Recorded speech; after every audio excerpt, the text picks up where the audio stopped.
25,1 dobrého bodu, to je výsledek Karla Poláka, to je Hudson Fresco.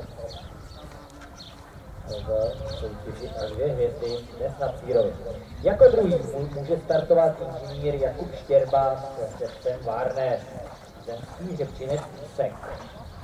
Plavený hřebec Varnes je rovněž královský holandský teplokrevník a je v majetku zemského hřebčince Písek.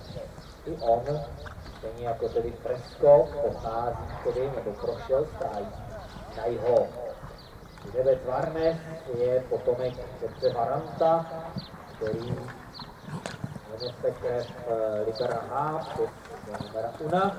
No a matkou Varnese je Krishna Barines po bílém Larino. Larino sám velmi úspěšný skokový kůň, který byl i v rámci tedy holandské reprezentace.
Loňský vítěz v finále KMK 5letého ročníku mezi hřebci hřebec Varnes dnes bezchybný v čase 93,38 sekundy.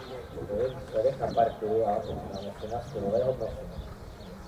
Hodnocení koně Varnes, viděli jsme abnormálně silného koně s velkým odrazem, samozřejmě s trošičku specifickou technikou, ale velice pružný, sám se hlídá od bariéry, výborné předvedení od jezdce, bez nějakých velkých zásahů, prostě jízda mladého koně, tady by měla vypadat. Moje hodnocení 8,5, 8,8, 9.